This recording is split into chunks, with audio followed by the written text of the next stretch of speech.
Hey, what's going on, gamers? It's funny that you caught me here. This is one of my favorite spots. I like to come here sometimes and just think. I think about a lot of things. I think about Kirby, about Piku Niku, about that time I accidentally made the Pringles man in Dark Souls 2. Actually, you know what? Maybe there's not that much variety in what I think about. I'm seeing a bit of a theme. Still, if I sit here for long enough, eventually, one thought becomes crystal clear. Really, at the end of the day, I just want to go fast.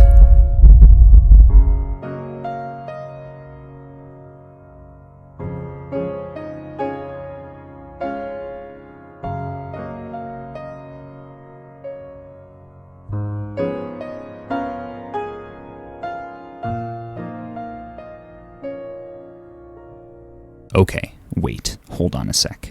That's an oversimplification. It's true that a good movement system is one of the quickest ways to my heart, but it's more complicated than just adding a sprint button. The way I see it, a great movement system excels in the three major categories of my new FFF framework: feedback, freedom, and flow. Got that? Good. Here's the rubric, here's the handout, and here's the relevant learning objective. Let's do this. The first major element of an excellent movement system is also the most straightforward: feedback. Essentially, in a movement system with good feedback, it pays to play well. Platformers are a great example of this, because movement is already the main objective. If you move well, you win, and if you move poorly, you fail. That's feedback in its simplest form. Even in games where movement isn't the primary objective, it can still sometimes make the difference between winning and losing. Take just about any boomer shooter, for example. On paper, your only objective is to take out your enemies before they take out you. In practice, though, I barely know what's happening. I'm just running around. Most of the complexity and fun doesn't come from actually shooting the enemies. It comes from dodging their attacks. Feedback is especially important for competitive games. Take Melee, for example. Even at a relatively low level of play, movement can be extremely demanding. Even basic, entry-level movement tech sounds like this. Those weren't buttons, those were my fingers snapping. Yet, players still learn this movement tech, even with the mental and physical toll, because it works. I mean, have you ever seen this clip? That's feedback. Another great example of multiplayer feedback is Team Fortress 2. We all knew I was going to talk about it. You rocket jump once and it defines the rest of your life. I suspect it's not controversial to say that the movement in this game has played a large role in its longevity. Blast jumping is an obvious example here. I mean, there are seriously entire loadouts built exclusively around blast jumping. I don't have them, but the idea is really cool. I'm not even winded. Hell, this game's so broken that you can even blast jump with some items that weren't designed for it. And even in the absence of any blast jumping weapons, every class can surf. Blast jumping is just all over the place.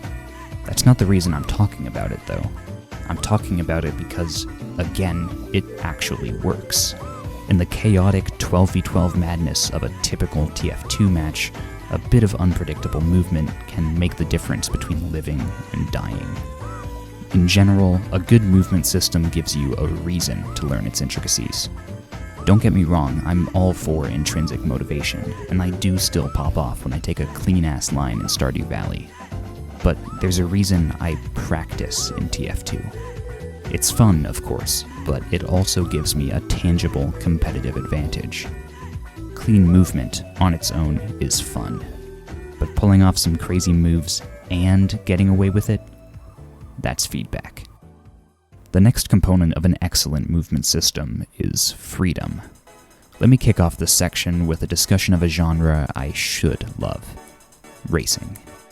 Racing is one of the few genres where the movement itself is the main goal. Generally speaking, your primary objective is just to get to the end as quickly as possible. In theory, this should be exactly my kind of game. In practice, though, Well, it's fun to break out at a party with friends, but I hardly engage with racing games on my own time. Now, let's compare your average racing game, and by average racing game, I mean literally just Mario Kart, because that's the only one I own, to a game that I think deserves some more attention, Cyberhook. Abstractly, Cyberhook has a lot in common with a racing game. One of the main differences, though, is that in Cyberhook, you can just do this. Especially in the earlier stages, the actual level is more of a suggestion than a requirement. As long as you have a high enough concentration of gamer sups in your bloodstream, you can spend the majority of the stage blasting through what is essentially an out-of-bounds area. It turns every level into a massive sandbox. That's freedom. Freedom is about knowing where you currently are and where you eventually want to be, but still having more than one way of getting there. It's about having meaningful decisions to make on the fly. That's why I don't feel much desire to improve at Mario Kart. Don't get me wrong, it's fun, but it's like a 7th grade band recital. Your singular objective is to not mess up. A movement system with more freedom, though, is like, jazz, probably. You have options. You can break the perceived rules with enough experience.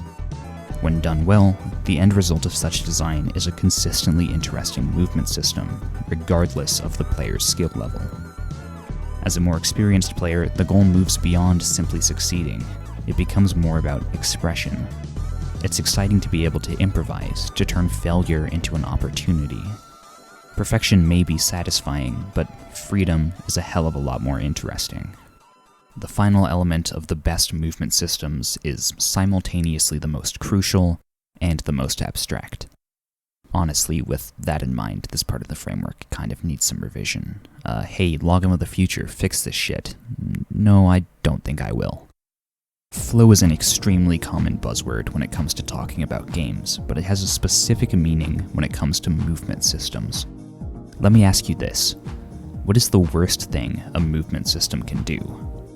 As far as I'm concerned, it's encouraging the player to interrupt their movement, be it by stopping or just by being forced to slow down and walk. This is why I'm not a fan of most stamina systems. I understand why some games need a stamina system for things like combat or climbing, but does having to manage it while just running around really add anything? I think most gamers have just begrudgingly accepted the system of running for a few seconds, then walking as their stamina recharges, and repeating this process for the next 30 hours. But that just doesn't feel very good when you're simply moving to the next objective. It feels chunky. It has poor flow. Compare this to a game like Dusk. I mean, supposedly its movement system takes cues from, like, Quake, but I was born after the tragedy. I haven't played Quake, so we're talking about Dusk instead. When it comes to bunny hopping, the movement in this game is immaculate. If there's a speed cap, I haven't been good enough to find it. In the open levels, it feels like the only speed limit is your skill, as long as you're just moving and jumping. Unfortunately, the moment you have to crouch, your momentum is killed. There's another important factor to flow: transitioning between moves. Don't get me wrong, having a bunch of options is great. There's a reason the number of moves in a Mario game is roughly directly proportional to the amount of fun I have. You can ask all you want, but no, I will not elaborate. But a complex moveset can be more of a hassle than anything if the techniques don't cleanly transition into one another.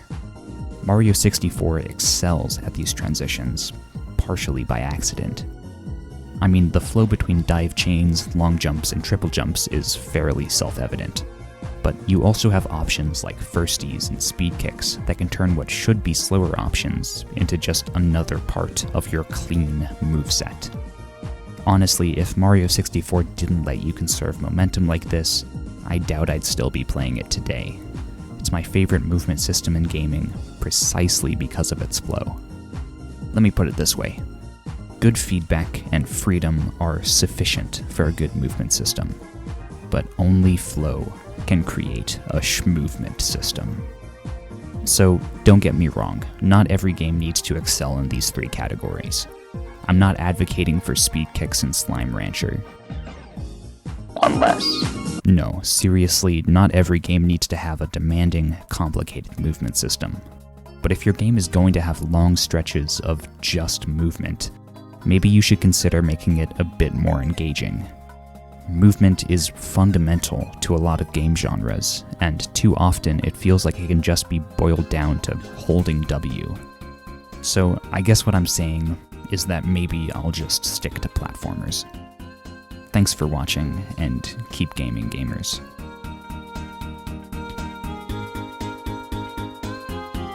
Thank you so much for playing my game.